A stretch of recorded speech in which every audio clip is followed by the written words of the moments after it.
just get started and introduce our moderator for this evening. It is Mr. Jeff Barnes. He is a former PTA Council President.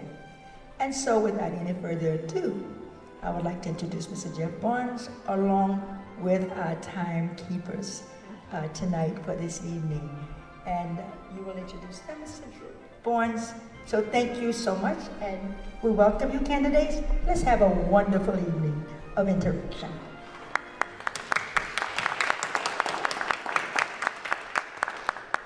Thank you very much, Mary Spells. Always a pleasure to hear you speak. Our timekeepers are the two Briannas. So Brianna Worrell and Brianna Barnes, who happens to be my daughter. And I believe we've done everything that we had to do to tell them how to work the timer. Might be a little choppy at first, but I think they've got it. Yes? Good, okay, great. All right, so I want to explain the format. Basically, I'm going to introduce the candidates. Then I'll give 2 minutes for each candidate to make an opening statement. After which, we're going to have 15 questions. Why did I decide on 15? Well, each question will be a minute and a half. Each candidate will have a minute and a half to answer a question. So that means technically, each question will be about 3 minutes in length. I understand they want to get out of here in about an hour's time. So I did the math and figured out we can ask about 15 questions. So I'm taking about 7 questions from the floor, which means I have 8 questions from the pile that came in from the various schools, the boxes, drop boxes in the various schools. So if that's okay with everybody, that's the format I'd like to use. Any naysayers? Good. So I'd like to introduce Ms. Claudia Glazer. You are a current board member, and you're running again for re-election. And I'd like to introduce Ms. Tracy Mayers, who's a former PTA, well, she's a current PTA president, right? Yes. And she's also running for the board. I'll start with the opening statements, and I think I'm supposed to do this by a flip of a coin, which I don't have. Does anyone have a coin? Yes. Okay. Thank you, Mr. Glazer. All right, so heads or tails? Heads. Heads? Tails, okay. Whoever gets the coin gets the call. Okay, it is tails. So Ms. Glazer, you do your opening statement first. 2 minutes. Awesome. Thank you very much. Good evening, everyone. I am happy to be here tonight to participate as a candidate for re-election to the seat on the Greenberg Central School District School Board. First, I would like to thank the PTA Council for providing this forum, our moderator, MC, and our timekeepers. Ladies, thank you so much for being a part of this process. And I'd also like to thank those in attendance tonight and those watching at home. If you didn't catch it, my name is Claudia Glazer. My wife Caroline and I are proud parents of Carmen and Diego, our twin 7th graders, who are students at Woodlands Middle School. I have had the honor to serve for the past 6 years as a trustee on the Greenberg Central District School Board. I am looking forward to having the opportunity to serve another term as your advocate for your child's education in this district. Prior to my tenure on the board, I too served as the president of the PTA Council, as well as various PTA units as president and vice president. Currently, I belong to numerous committees, including the Community Engagement Committee, Governance, Education, Science Extravaganza Steering Committee, Legislative, and the Communication Committee. This year, I am proud to say that my colleagues on the school board voted to have me fill the position of vice president of the board. And for that, I am greatly honored. I also believe that to have been given this opportunity gives me the chance to strengthen my ability to advocate for our district, and as well as the students' greatness. I look forward to answering your questions this evening and being provided an opportunity to share with you who I am and what I stand for when it comes to our schools and, most importantly, our students. After all, isn't that what this is all about?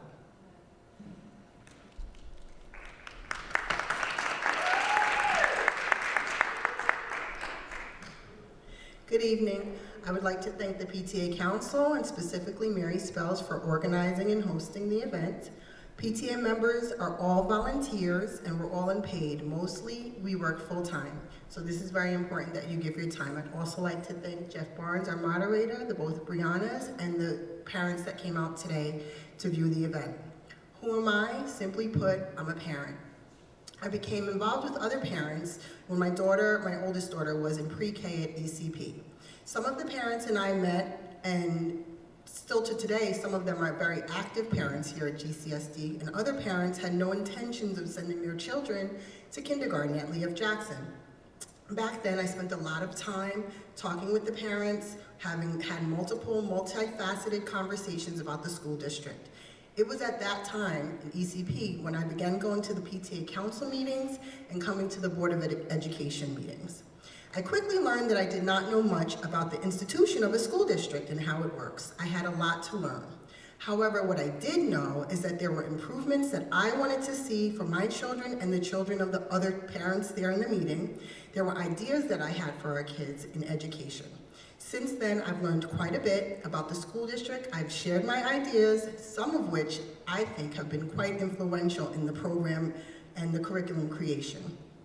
Ultimately, my involvement has led me to 6 years of advocacy within the school district and being an officer within the PTA. I've given my time, energy, sometimes sweat and tears to serve all of the children in the district. I saw my 32nd time, so I'm going to skip to the end. With me, you'll have a trustee that is transparent, I'm honest, I make mistakes and I admit them when I make them. I seek information for the things I do not know. I believe in a culture of learning where all children are supported and expected to succeed. I believe in what GCSD is moving toward and what we can be, but most importantly, I believe in what GCSD is doing right now today, and I'm here to be a part of continuing our momentum forward.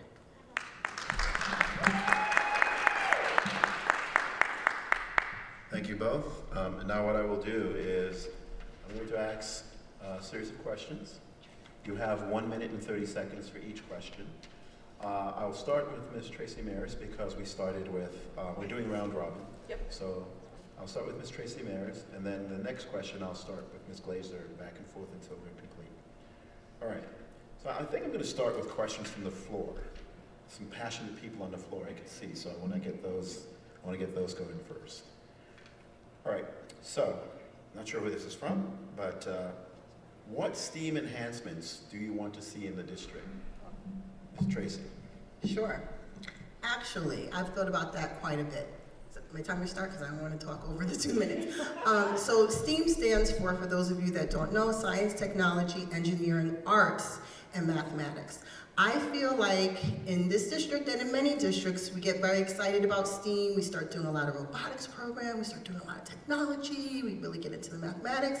I want to see more of the arts. I clearly, strongly believe that we should have more arts in our education. It's very difficult because we have a very tight budget and very often, I guess arts are left to the end, but I do feel like we need more arts in this district. I feel like we need a lot more of the performing arts in the elementary schools. Very often we have just like one coordinator that kind of coordinates everything for the whole 200, 300 kids in the elementary school, and we should really have more detailed arts in elementary school. We should have some dance movement for young children. We should have acting. There's no reason why we can't have more of that. Right now we have an ECP student that is actually on Broadway, believe it or not, and I'm sure there's a ton of more kids that are in our school district and elementary level that have a lot of skills and natural abilities that can be pulled out, and it will transform into their performance in their classroom, I'm certain, if we had more support in the arts.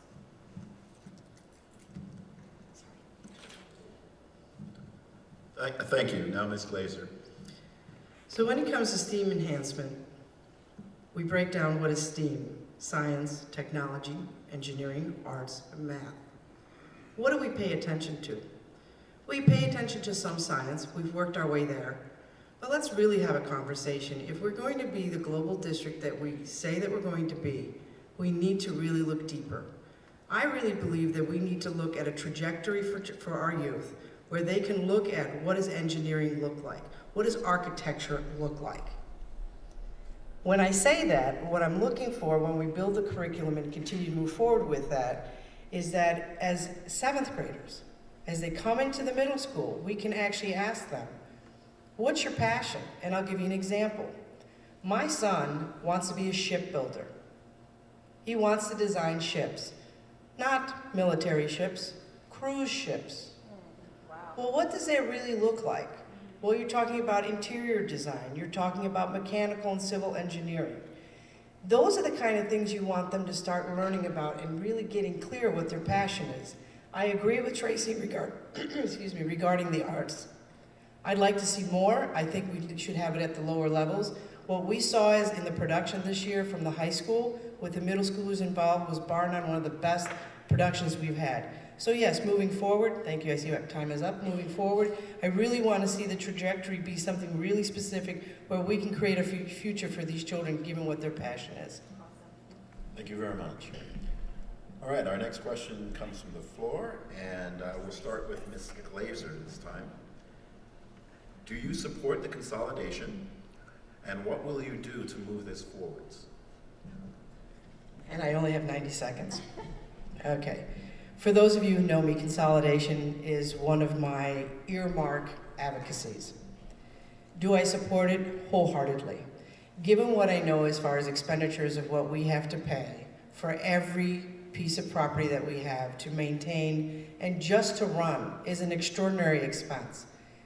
If we were to be able to put it on one campus, just the money saved there alone would be really something that I don't even think we can put a dollar sign to.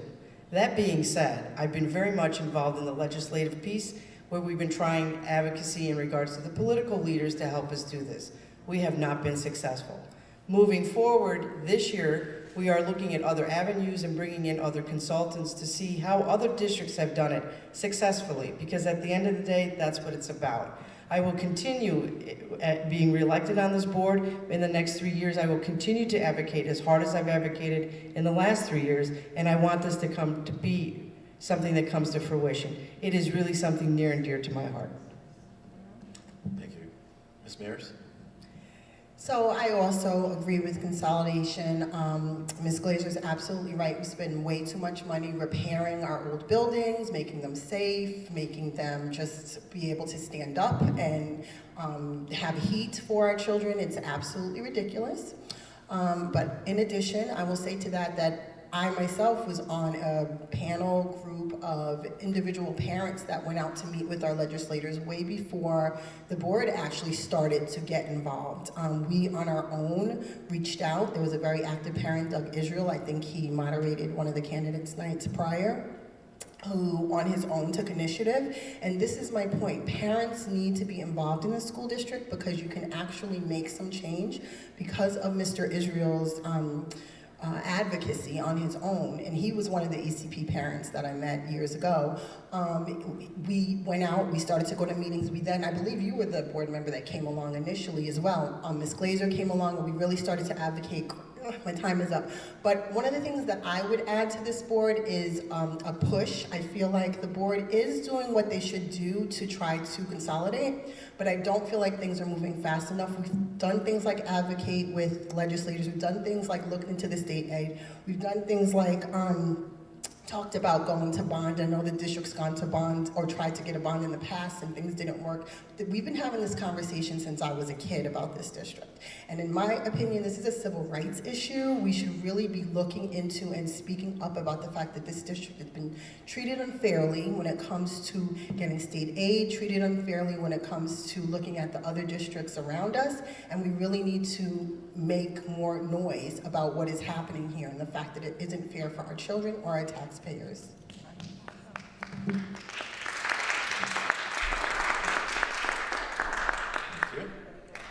Our next question, and this goes to Ms. Glazer, right? Sorry. It's your turn? Oh, I'm sorry. This goes to Ms. Mears. What is your standard of ethics when making hard decisions? Well, sorry. Well, I have a great standard of ethics. One of the things I did not say in my introduction because I ran out of time is that my career and my life has been dedicated to being a social worker. I'm, by profession, a licensed clinical social worker. I truly believe in helping people. I'm quite altruistic for the most part. Even people who are not so nice to me, I always think the best about them. So my standard of ethics stems from my home life, my church life. I am a Christian. I belong to Union Baptist Church. I am serious when it comes to caring about other people, and I'm serious when it comes to caring about other people's children. Yes, I'm a parent of 3 children. I live here. Of course, my children are my main concern, but I do believe in a systems theory, being a social worker, but also I believe that it takes multiple types of people, multiple groups to make something actually work. And when it comes to a school district, especially like Greenburgh, we are so diverse. Because of that, we're great, but it also creates a lot of challenges, and it takes all the diverse groups of people, people of different colors, people of different communities, people of different financial statuses to make it work. And that's my standard of ethics. When I make a decision, I think about all of the stakeholders, all of the people involved, from the children to the taxpayers to the people who don't send their children to the district. Thank you. Thank you. Ms. Glazier, would you like me to repeat the question? Please. Okay, the question is, what is your standard of ethics when making hard decisions? It's very simple. Integrity, honesty, dedication, compassion. When you say ethics, it's really a philosophy that you believe that whatever decision you make, it moves the district forward, it moves education forward. It's not personal, it's not emotional, it's not right, it's not wrong. It's what must be in order for us to do what we were elected to do. That's ethic. That's how I function. When I have to make a difficult decision, I look for all sides. That's the beauty of being on a board. You hear more than your own opinion, but you have to be open to that, and you have to be able to listen, and then you have to ask what I do. I ask myself this question: does this move us forward? Does it make a difference for the students? That's what a board member has to think about. That's my ethics. Thank you very much. Now, the next question, we'll start with Ms. Glazier. Why do you want to be on the Board of Education? and why, I'm sorry, what do you hope to achieve in the next 2 to 3 years? Awesome. Why do I want to be on the Board of Education? I have a passion, and the passion is that I want to be a part of creating an extraordinary future for our children. The foundation of that extraordinary future is education. I never knew that I would be a board member. If you had asked me 6 years ago, 10 years ago, would you be on a school board? No. I'm a busy parent, I have twins, are you kidding? Meetings, I have a life. However, I will share with you that in the first 3 years of being a school board member, the learning curve that I went through was extraordinary. And what it had me discover is the passion. The passion for these children, to advocate for their right. Tracy talked about a civil rights situation when it comes to our equalization rate. It is a civil rights. And it's every child's right to have a great education. And we're the keepers of that. And so the decisions that we make, we're making for the future of our country. And it starts here in Greenburgh. Thank you. So why do I want to be on the Board of Education? Yeah, I've asked myself that.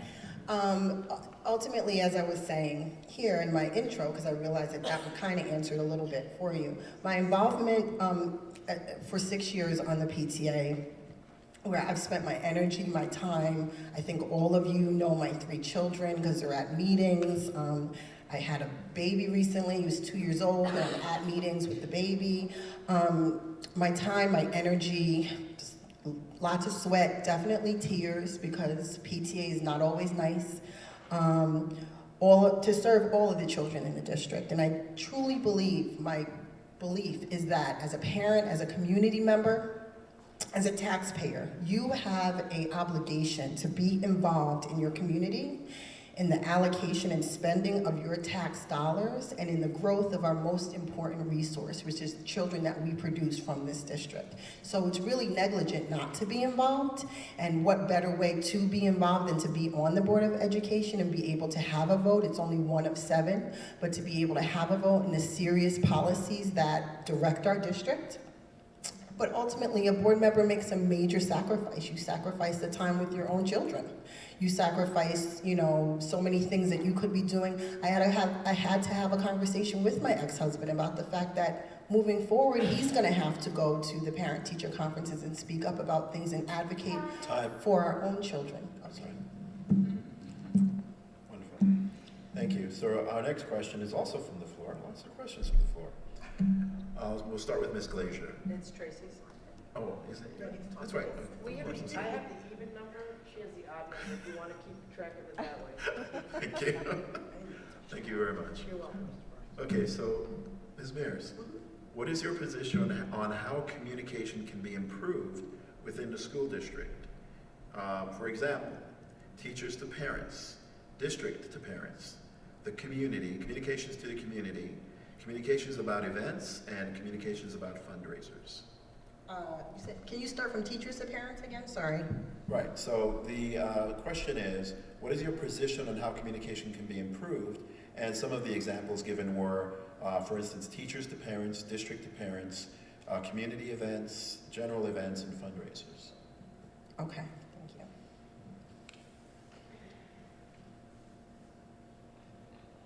Let me know when you're ready. Okay, I'm ready. Just to finish, I was going to say one of the things I hope to achieve is to improve parental and community involvement. Okay, so let me leave that.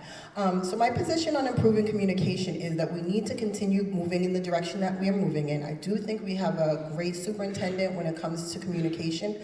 I think she's really up the bar for PR and getting herself out there and speaking to people, and other districts know us, other communities know us, because I think she's making some alliances and connections, and I would like our board to do that as well. I would like our board members to be out in our community a little bit more. Maybe they hide, I don't know, but a little bit more, and to meet other boards and other communities and help to promote our district more. I think one of the things, as you'll read in our newsletter, that I've identified as our major challenge is that we have a poor reputation per se, and I think that's improving and changing, but I think that board members have a responsibility to get out there and really speak positively about our district and help to advertise for our district and have good PR.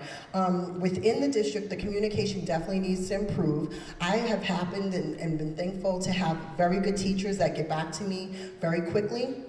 But I think that the district should have a policy that the teachers must reply to parents within, 48 hours, 24 hours, whatever the administrators think is reasonable. Administrators also should get back to parents and community members when people reach out to them, whether it's through email or through a phone call. I also think that the district should continue, they're doing a good job, but I do think we need to continue to reach out to the newspapers, to the television outlets, and, okay, sorry. Ms. Glazier. It's a lot, right? Okay, so I'm not going to repeat some of this because I actually concur with Tracy in regards to communication between parents and teachers. However, here's the other thing. We created a communication committee this year, and we've been extremely active. We've been very, very productive. We've had a new website put up, which is continually being upgraded. It's not perfect, and it never will be. It is a living, moving, breathing thing, number one.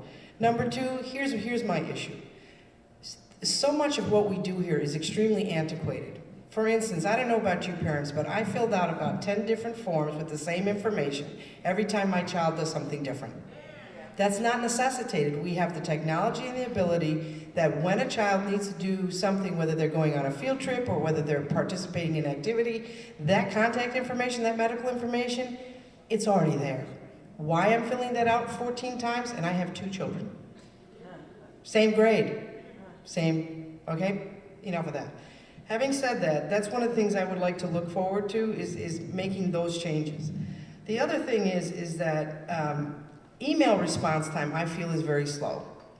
I know for myself as a board member, I have to check my board email at least 4 to 5 times a day. Not because I'm expecting something, but because you never know when someone has something that they really need to reach out to you for, and that's what you're there for. I think it's the same with the system when you have people that are taking care of your children for many hours a day. You need to be able to reach them. Time up. Thank you. They're getting your voice now. Okay, so now we start with Ms. Glacier. Yes. What, in your view, are the most important issues facing the board?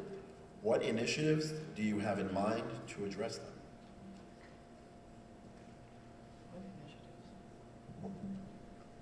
Okay, so I think one of the biggest things that we deal with right now is our standing in regards to the exam scores that we get.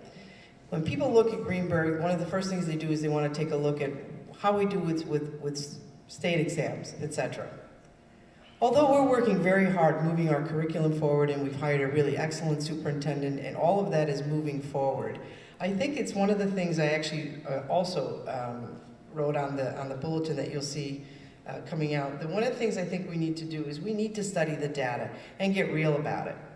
We need to study the data and say to ourselves, look, where we're doing great, that's great. We put that to the side, but where are we not being competitive? Where are we failing? I mean, let's really call it that.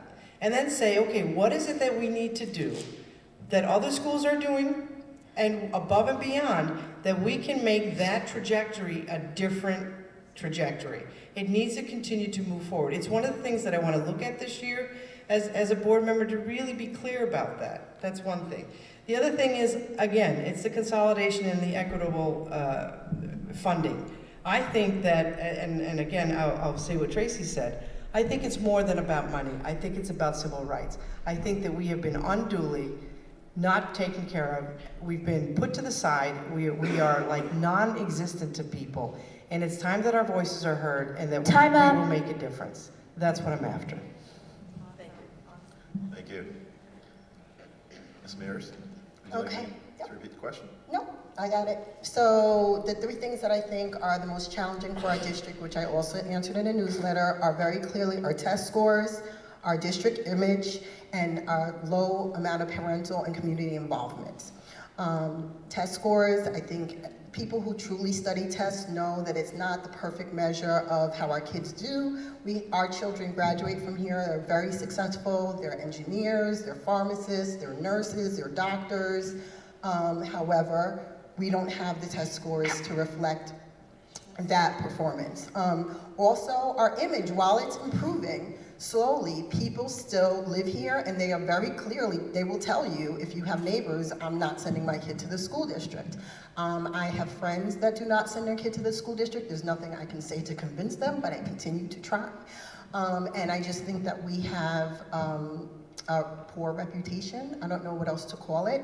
That's something that we need to continue to fight against, and we need to continue to put good word out there, and we need to continue to represent ourselves well. The third thing is very, very low parental and community involvement. It's the same parents all the time, and I think that the community and the parents have a obligation to get involved, and if they weren't involved, things would start to improve. The initiatives that I would come up with are an after-school program that is all-encompassing for the elementary school children, as well as a gifted and talented program, or enrichment for children who are doing well. Part of the reason why people take their kids out is because we don't have that. Thank you. The fire department says that some of us are parked in the fire zone, and if you do not move your car, you'll get a ticket. Might be a good time to take a 2 or 3 minute break. Okay, I thought that was a question.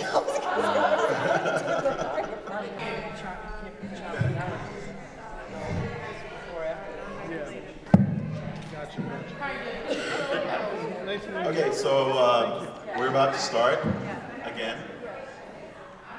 All right. Let's gather. Let's settle. Okay. All right. Are we ready to continue? Yes. Let's go. The next question, I believe, goes to Ms. Mears. Yes. Got it. We know that education and differentiation is important for all children. What is your position about homogeneous grouping in core subjects beginning in 3rd grade? WIN, which is the program, I believe, which stands for What I Need, WIN, only meets 2 times a week, and it is not enough. Should I repeat? Not at all. So as a parent of 2 children in a school district, my 3rd is not yet school aged. Both of my children in 3rd grade and 5th grade participated in WIN periods this year. I absolutely love WIN period as a parent, but more importantly, my children loved the WIN period.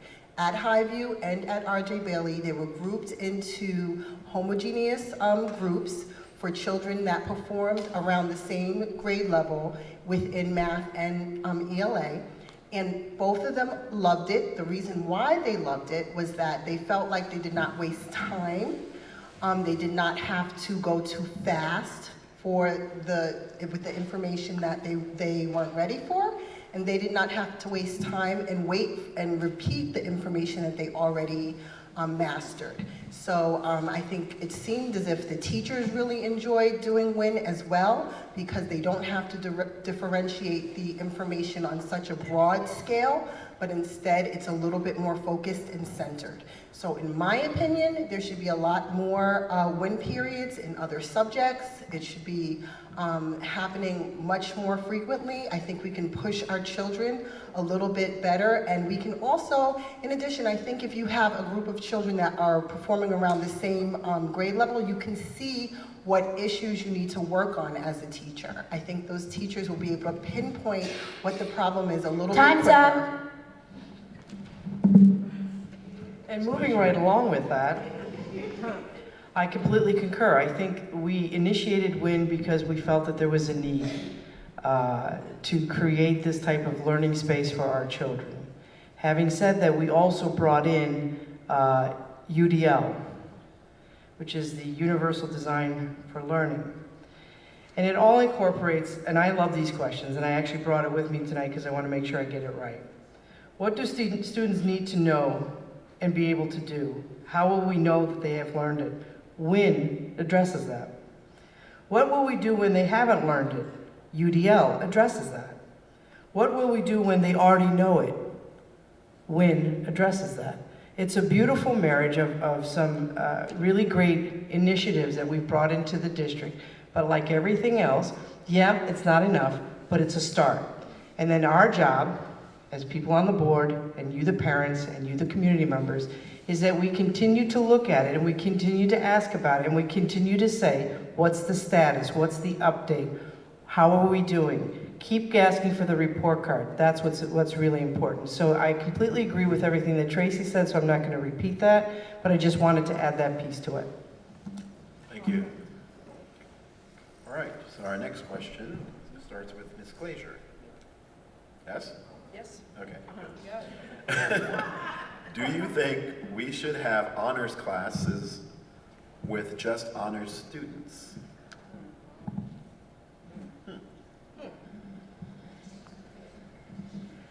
That's a really great question, and I'll tell you why. Because I have mixed emotions on this. I know of situations right now where there are children in honors courses, and some are doing well and some are not. I also know students who are not in the honors courses that could be in the honors courses, but sometimes it's based on a test that they took or where their placement was, etc., and I don't think it's accurate. I think that we need to have a different metric, that we make a determination as to what best serves our children. Whether we want to call it honors or advanced or enrichment, I have no issue with that. But I think we need to look at each child and say, are you up to the challenge? Can you do this? And those that we see in non-honors classes that are up to the challenge, yeah, let's get them in there. And those that are struggling, it's our job to get them to where they want to be and should be, because that's how they got there in the first place. So that's what I would have to say. Ms. Maris? So I'm absolutely for honors classes, and I do think that we need to have the proper assessment, as Ms. Glazier said, the proper metrics to determine who would be in honors classes. However, I also would go a little step further and say that we need to require some parental involvement when it comes to honors classes, and parental could mean family or whoever is raising the child. And if there is no parental involvement, we then need to step in as the school district, as the teachers. We need to provide some support to those children, because if they are self-motivated and if they want to do well in school, we need to completely support that. So, but the short answer is yes. Thank you. Our next question, we'll start with Ms. Mears. What is your profession? How does that assist you or will assist you as a Board of Education trustee?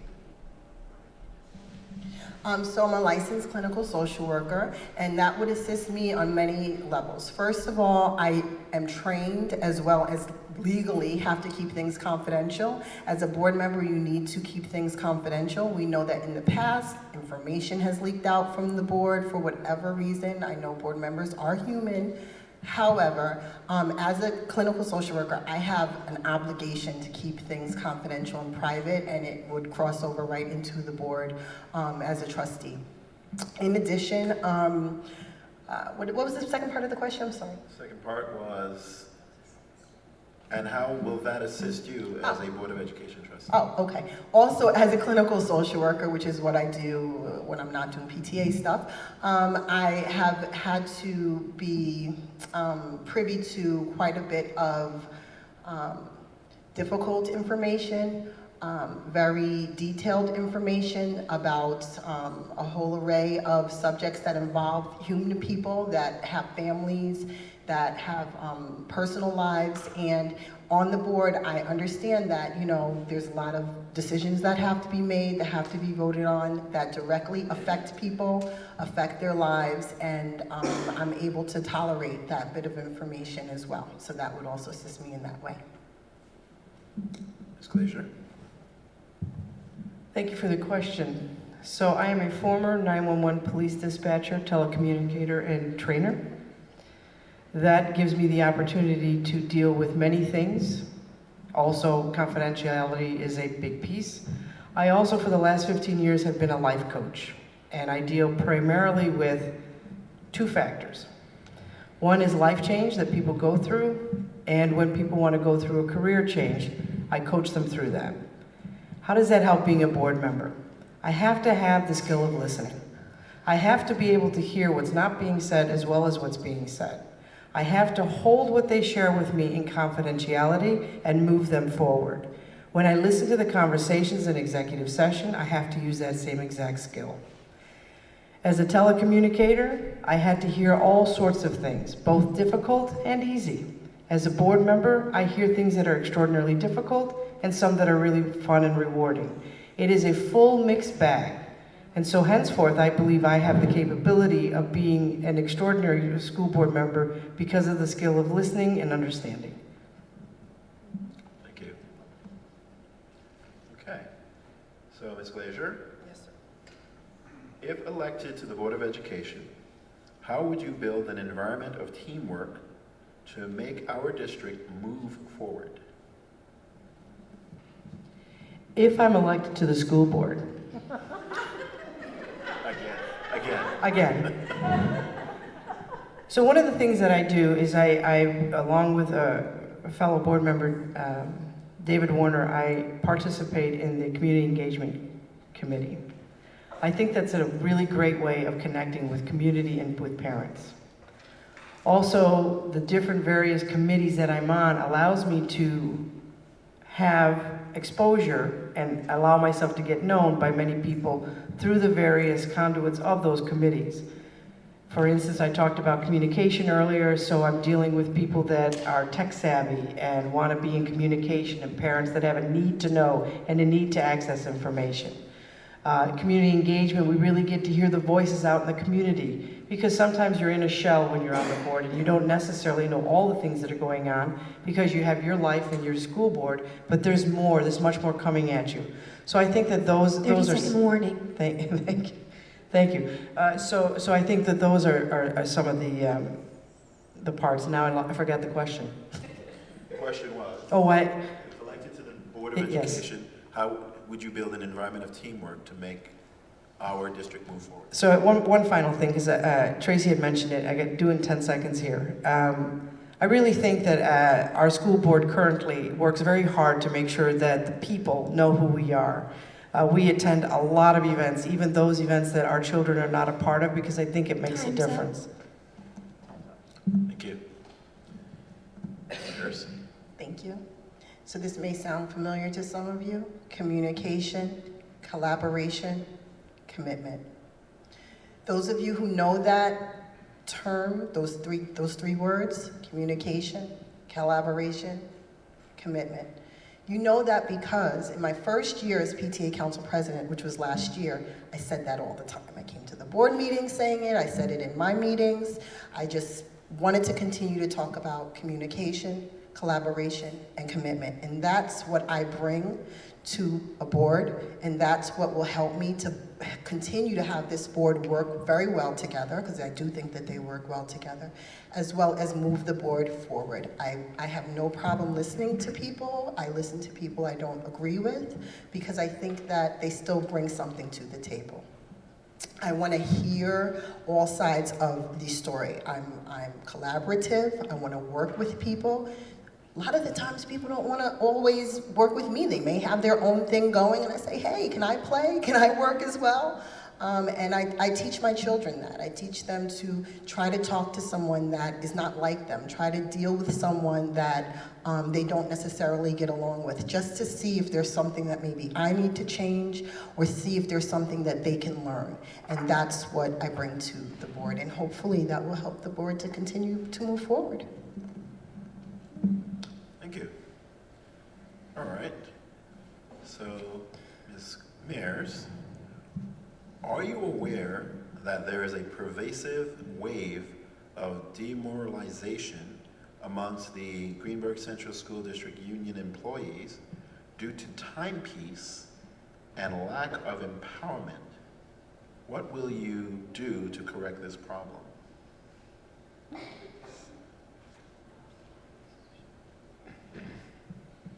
How do I answer that? Yes, I'm aware that some employees, you said in the unions, right? GCSD union. In some of the unions may feel demoralized. Whether it's related to a timepiece, no, I'm not aware of that part. However, I do know that in any job, whether it's unionized job, whether it's not a unionized job, you're gonna have people who feel demoralized. As a board member, and I'm gonna learn, obviously, quite a bit, but I do believe that board members have a responsibility as well to the employees of the district, and they do need to listen to concerns that people have. They do need to hear from, God bless you, they do need to hear from people who feel demoralized. They need to hear from any of the employees that feel like they're not being treated fairly. Now, I think you said it was a timepiece and a lack of empowerment? Yes, it references timepiece. Okay, and so, you know, the only, other than listening, the only advice I would give to any employee is to follow their normal chain of command. If they're in a union, they need to speak to their union reps. If they're an employee under supervision, they need to speak with their supervisors. But I am aware that there are some employees that are feel demoralized right now. But the timepiece I don't really understand, but the lack of empowerment, I am aware of some of that. Time's up. All right, so let me say this. For those of you who aren't familiar, timepiece is a implementation that we created in the district that the board supported and presented to the union because we had a real big problem with absenteeism. Now, those that were not part of that weren't having issues with absenteeism, it's not personal.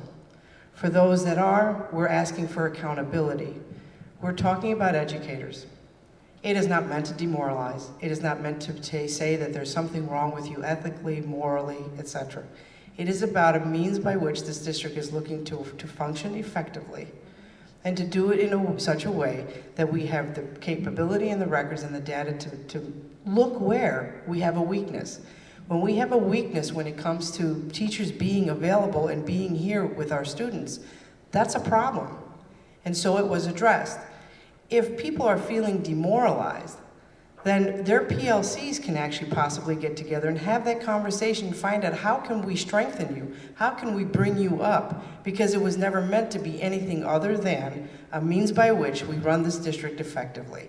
And we're asking our educators to come up and rise to that level of greatness. That's all I can say on that. Thank you. Ms. Glacier? Yes. How do you handle conflicts when working within an organization? And what do you see is your role when conflicts or disagreements arise? I think there's healthy conflict, and I think there's unhealthy conflict. Having said that, I have no issue with conflict as long as it's done in a civilized process. I enjoy that because I think it opens up doors to communications and conversations that perhaps wouldn't be opened up. I do believe that a decorum of respect towards each other must be maintained. I do believe that if and when that does not happen, the person that is in the position of president of the board or someone in the leadership needs to step up and make that stop. It's not what we're here for, it's not who we are. We need to treat each other with respect. We all have the same agenda, which is that we want to make Greenburgh great. We want our students to be extraordinary, and we want the education that they get to be top-notch. So, conflict is not a bad thing, but how you handle conflict is what we need to address. And I believe that conflict can be handled in a very respectful and progressive way. Hi. So I do want to just go back to the previous question. Ms. Glazer did clarify the timepiece had to do with absenteeism and some loss of time. I would not know that because I was not on the board, so I would not be privy to the absenteeism of certain teachers and staff unless it were my own teacher and staff. And I've been very lucky to have great teachers for my children, so I was not aware of that. So I'll just say that. So moving forward to the conflict, I think this district has quite a bit of conflict. And that might be a little bit of a controversial statement, but I'm going to explain myself.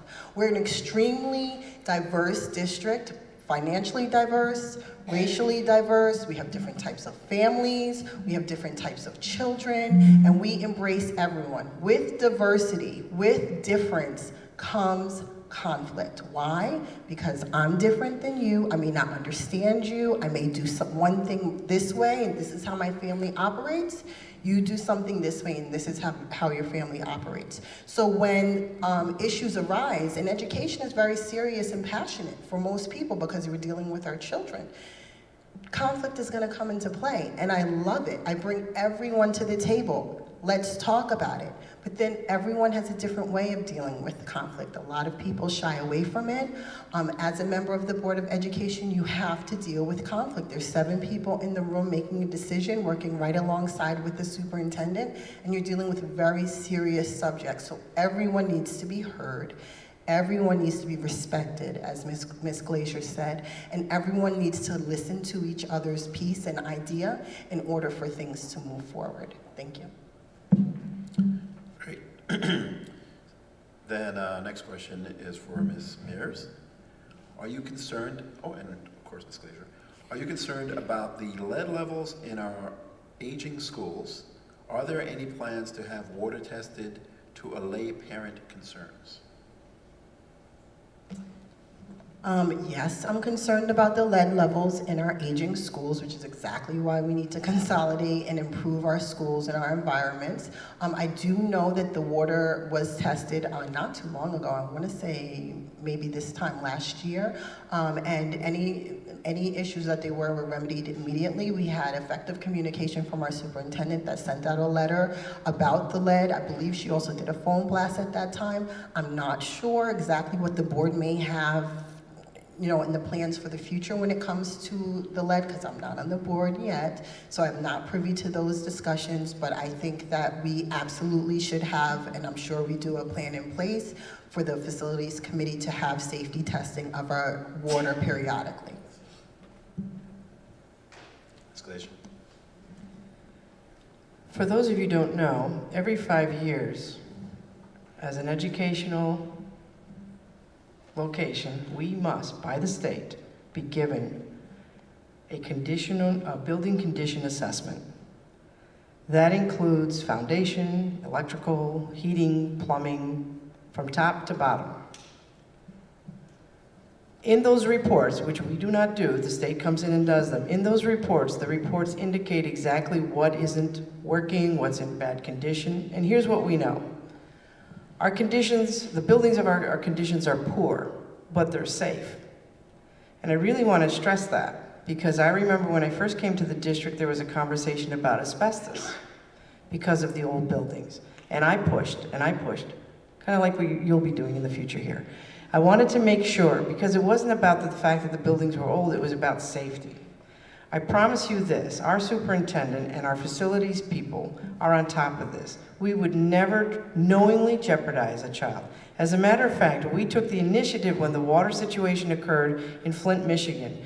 Without being asked, we took the initiative and tested all of our water, not just the faucets, but the drinking fountains and the other locations where people could be cooking food, etc.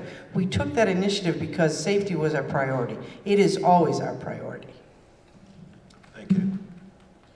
All right, Ms. Glaser, what do you feel is an appropriate class size for grades K through 6 in order to meet the needs of all the students?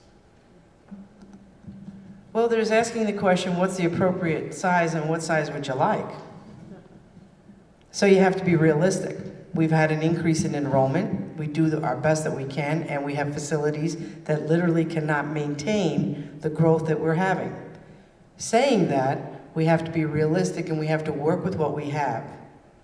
When you ask K through 6, I ideally would love to see classrooms with no more than 21 to 23. That may not be realistic. Increasing it 2 or 3 or 4 more children, yeah, that's a lot. And I also believe in the concept of co-teaching, which could bring some of that accountability and responsibility to a lesser degree as far as on a main teacher. But we have to consider the fact that we have the facilities that we have, and we have to do the best that we can. So again, to reiterate, ideally I would like to see it somewhere in the area of 21 to 23, but I do know that we've had to increase those class sizes, but it's because people are starting to hear how great Greenberg is. Ms. Mears. So my daughter's in a classroom of 25, it's way too many. I do think we need to have between 20 and 22 kids in a class. In addition, if we were to do more homogeneous grouping, and if we were to have classes with less of a disparity in performance, so if the class has more similar performance levels, the children can actually help to learn on their own. They can break out into exploratory groups of 3 to 5, and they can actually be given assignments and homework and exploratory projects to kind of work on their own, and then the teacher could travel around the room so we could maintain those larger classrooms. We are absolutely bursting at the seams with students. We need a new building. We probably need to hire more staff to keep our class size down, but then that's of course a budgetary issue as well as amongst other things. But I do think that the proper size for students definitely in elementary is 20 to 25. I'm sorry, 20 to 22. Thank you. Ms. Mears, I'm not absolutely sure I'm going to get this question right, but how do you see yourself as a key component in a 7-member Board of Education team? So, as you can tell, I'm very outspoken. I have quite a bit of ideas. Right now, the board makeup has some veteran board members on there that have been there for many, many years. I'm not an educator. I don't come from the education field. I'm a parent. I'm very passionate. I'm a community member. I was born here, raised here. I went to the schools here. So I bring that element to the team. I'm fairly young. I have some new ideas. I also am I'm very outgoing, so I have quite a bit of connection with different people, including, as I have said before, many families and parents that do not send their kids to the school district. They live here, they pay taxes, and they purposely choose, for whatever reason of their own, not to send their kids to school here. And I think that bringing that point of view to the board with the things and concerns that people that don't utilize our services but pay into the school district have also is a key component, because we do need to know why people do not use our services when we're providing a service. Ms. Glazer? Can you repeat the question? Yes. How do you see yourself as a key component in a 7-member Board of Education team? Thank you. I think the key component is that you're 7 people with 7 ideas, with 7 voices, and all need to be heard. You need to do that with respect, insightfulness, and due diligence. You must come prepared. You must know what it is that you're going to be talking about. The best work gets done when all the voices are heard and a conversation is alive and thoughtful. If each member of the board brings that to the table each and every time, having done the work that they do, going through their packets and knowing what there is that's coming up on the agenda, that is a key component to a successful evening, to a successful meeting, and to success for the district. Thank you very much. Our last question for the evening before the closing statements. What do you believe, and this is for Ms. Glazer, what do you believe is the appropriate role and the role of the board in teacher tenure and personnel decision-making?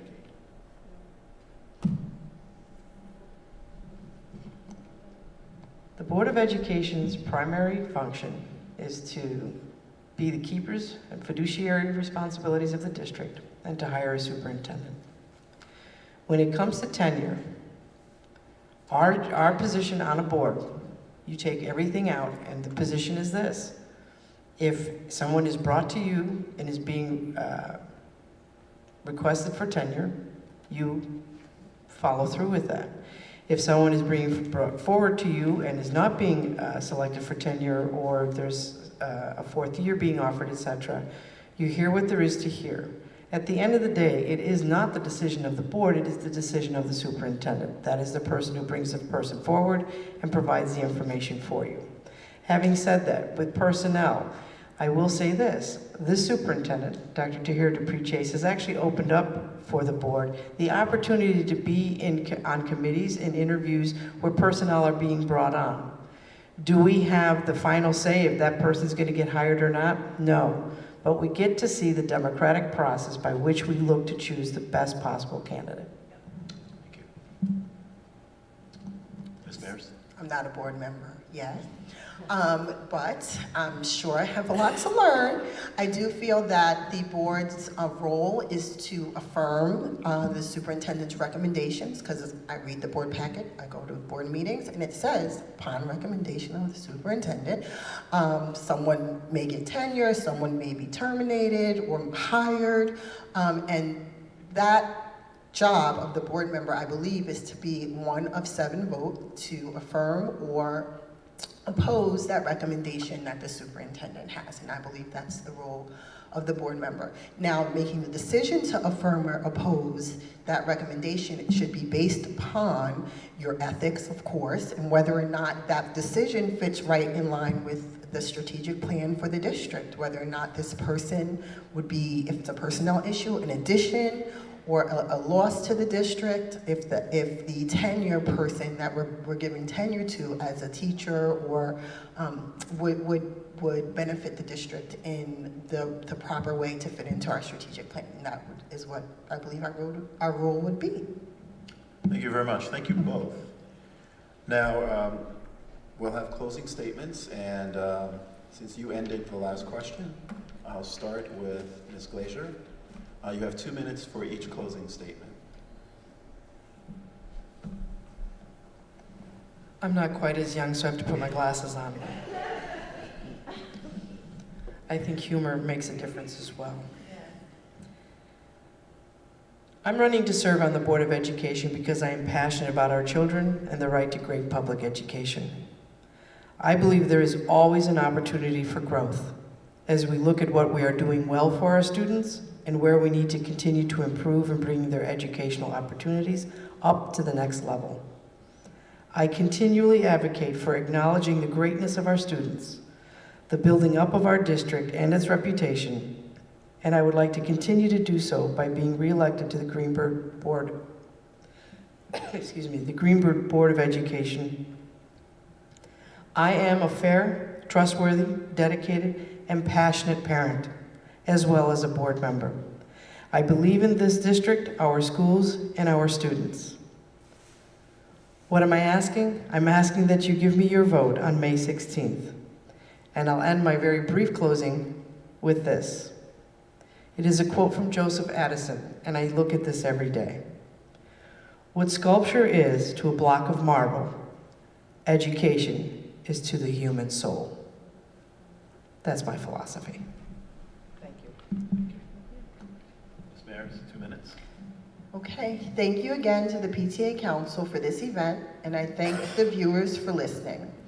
As you can see, I'm direct, I'm honest, and I speak from my heart. I'm transparent and collaborative, always wanting diversity and inclusion in every circumstance. I'm a parent and a consumer of the education right here in this district. I pay my taxes, and I support the success of this district. I'm a communicator of ideas and remedies. I'm a solution-focused person who is not afraid to take the risk of being a leader. I will work hard to ensure that all of our tax dollars are effectively and efficiently used to educate all of our children. I'm Tracy C. Mayers, and I ask for your vote on May 16th, 2017, from 7 a.m. to 9 p.m. at the Woodlands Gym. Vote 1A for Tracy, vote 1A for our children.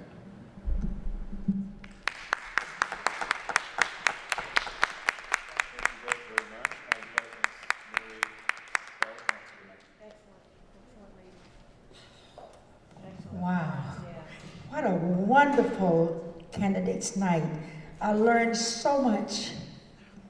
And thank you, audience, for being here. And to our parents and friends who are in the TV audience, I hope you were listening. There are some common threads between these two wonderful ladies. They seem to like each other. They also seem to be on the same planet at times with the question, and the questions were wonderful. You touched on everything that we wanted to know. You said the common thread in here, I heard, you're going to continue to work for the children. You're going to work with the Board of Education, other members, and you're going to support your superintendent. What better ways to be a strong candidate for the Greenberg Central School District? And I'm listening to you. I hear that you have a strong support for the staff and the teachers and the faculty in our school. And I want to appeal to our parents, to our teaching staff. We need more of these kind of, I call it a round table session, because it gives us a better understanding of knowing where you are and what you want to do. But to our parents, nothing can make a better school district than the parents' involvement. We don't want to any longer sit at home and wonder what is happening. We want to be engaged and involved. We want to support our teachers and our staff members and our superintendent, our Board of Education. We want to be right there, Johnny, on the spot. If you want a great school system, you have to learn to be a great parent. And a great parent is a parent who's engaged and involved. These are our children. We work for the benefit of all the kids in our district. So on behalf of all of the parents of this school district, we want to say thank you, ladies, for giving your time. You were beautifully engaged in the questions. There were a lot of questions. We touched on a lot this evening. I want to thank the moderator, Mr. Jeff Barnes. Patience with a nice, quiet spirit. And that's what we need in our school district. A quiet spirit to listen to each other. Thank you, parents. We heard a lot. You had some wonderful questions. And to Brianna, who was our timekeeper, you kept them on task.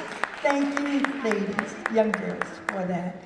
And to Mr. Steve, you're always on time with video and our programs. And we want to salute you and thank you. And finally, to our parents, since I have your attention, don't forget we have other activities going on for the rest of the school year. Watch your calendars, stay engaged, and please come to our June 2nd event where we recognize the hidden figures, the unsung, and our professionals. We thank you, we appreciate you, and we certainly need your support. Good night.